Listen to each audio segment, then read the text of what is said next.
اعوذ باللہ من الشیطان الرجیم بسم اللہ الرحمن الرحیم یا ایھا الذین آمنوا اتقوا اللہ وآمنوا برسولہ۔ اس کے دو مفہوم ہیں، ایک تو یا ایھا الذین آمنوا اہل ایمان، مسلمانوں سے خطاب ہے۔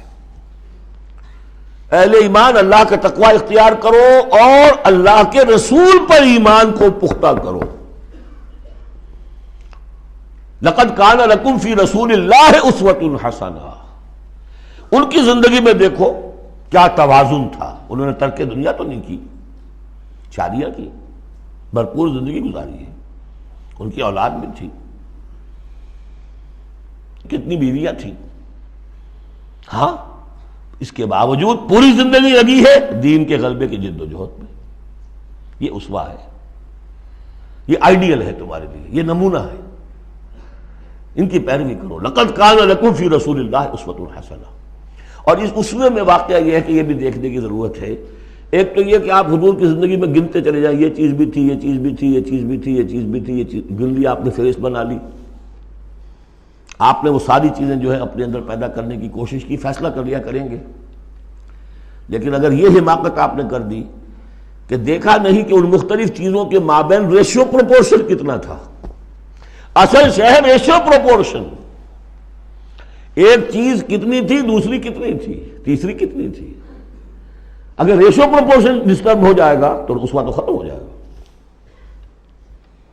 جیسے نسخے کے اندر 4 دوائیں ہیں، ایک تولہ بھر ہے، ایک ماشا بھر ہے، ایک فرض کیجیے چھٹانگ بھر ہے، اور آپ نے وہ چھٹانگ والے کو تولہ کر دیا، تولے کو چھٹانگ کر دیا، تو نسخہ شفا کے بجائے نسخہ ہلاکت بن جائے گا۔ تو محض یہ ثابت کر دینا، یہ ثابت ہے، فلاں حدیث سے ثابت ہے، یہ ایک بات ہے، صحیح ہے، لیکن یہ دیکھیے کہ حضور کا مجموعی جو طرز عمل ہے، آپ کا جو رویہ ہے، زندگی جو آپ نے گزاری ہے، اس میں ٹائم ایلوکیشن کیا تھا، اس میں ریسورسز کی ایلوکیشن کدھر تھی، اس میں اب پرائرٹیز کس کو تھی، کیا چیز جو تھی وہ پرائمری تھی، کیا سیکنڈری تھی۔ اگر یہ چیزیں بھی ملحوظ نہ رکھی گئیں تو وہ اسوہ نہیں رہے گا، وہ کچھ اور بن جائے گا۔ لہذا یہاں زور جو ہے وہ آمنوا برسولہ۔ اور ایک بات یہ ہے کہ یہاں پر اہل کتاب کو بھی خطاب کیا جا رہا ہے کہ ان میں سے بھی جن لوگوں کے دلوں کے اندر ابھی کوئی رمق تھی ایمان کی، سابقہ ایمان کی، ان کو پکار کر کہا جا رہا ہے یا ایھا الذین آمنوا اتقوا اللہ وآمنوا برسولہ۔ اللہ کو تو تم مانتے ہو پہلے سے، اس کا تقوی اختیار کرو۔ اب تمہارے لیے بڑا امتحان یہ کہ اس رسول پر بھی ایمان لاؤ، اور اگر تم اس رسول پر بھی ایمان لاؤ گے یؤتکم کفلین من رحمتہ، تمہیں دوہرا دے گا اپنی رحمت میں سے حصہ۔ اہل کتاب جو ایمان لائے حضور پر، ان کے لیے دوہرا اجر ہم پڑھ چکے ہیں پہلے، یہ سورہ قصص میں آ چکا ہے۔ وَيَجْعَلْ لَكُمْ نُورًا تَمْشُونَ بِهِ، اب یہ دونوں کو کور کرے گا۔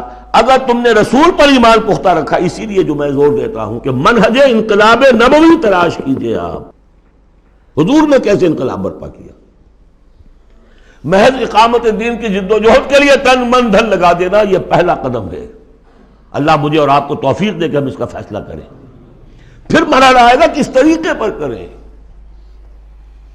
وہ منہج اگر انقلاب نبوی کا نہیں ہے، خلاف پیمبر کسے راہ گزید کہ ہرگز بمنزل نہ خواہد رسید۔ اگر پیغمبر کے راستے سے ہٹ کر کوئی راستہ اختیار کیا، کبھی منزل تک نہیں پہنچ سکو گے۔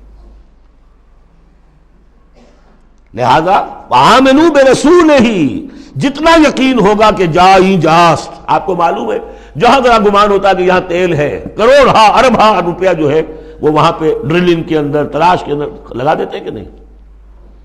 یقین ہو کہ جائیں جاست، اصل شے ہے سیرت محمدی صلی اللہ علیہ وسلم، اصل شے ہے طریق محمدی صلی اللہ علیہ وسلم، منہج و منہاج محمدی صلی اللہ علیہ وسلم۔ وَلِكُلٍّ جَعَلْنَا مِنْكُمْ شِرْعَةً وَمِنْهَاجًا، ہم نے تم میں سے سب کے لیے علیحدہ علیحدہ شریعتیں، علیحدہ علیحدہ منہاج بنائے ہیں۔ منہاج محمدی کیا ہے، اس کو تلاش کرو اور اس کو اختیار کرو۔ یا ایھا الذین آمنوا اتقوا اللہ وآمنوا برسولہ یؤتکم کفلین من رحمتہ ویجعل لکم نورا تمشون بہ ویغفر لکم واللہ غفور رحیم۔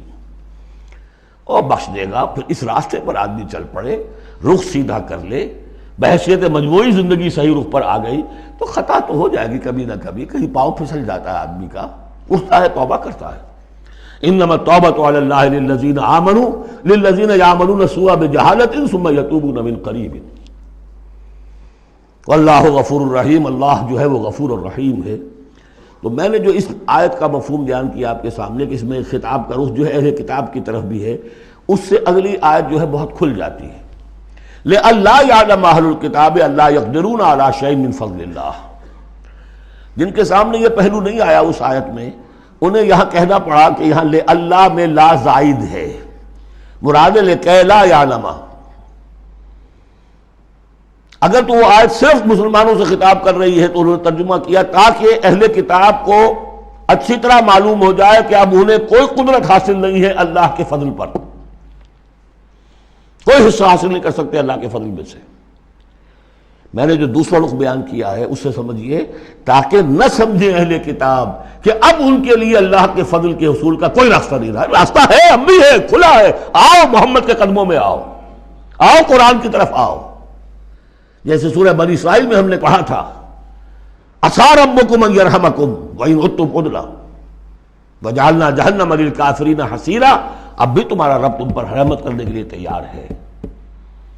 تم تھے لاڈلے تھے، اس میں کوئی شک نہیں، اب تم راضی درگاہ ہو گئے ہو اپنے طرز عمل کی وجہ سے، اپنے کردار کی وجہ سے، لیکن اب بھی تمہارا رب تم پر رحمت فرمانے کے لیے آمادہ ہے۔ عسیٰ ربکم ان یرحمکم وان عدتم عدنا۔ اور اگلی آیت کیا ہے؟ ان ھذا القرآن یہدی للتی ہی اقوم، رحمت خداوندی کا شاہ درا اب یہ قرآن ہے، یہاں سے داخل ہو۔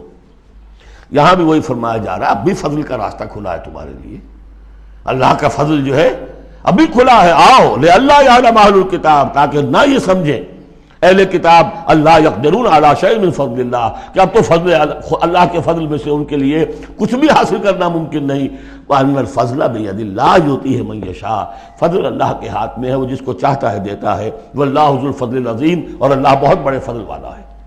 صدق اللہ العظیم۔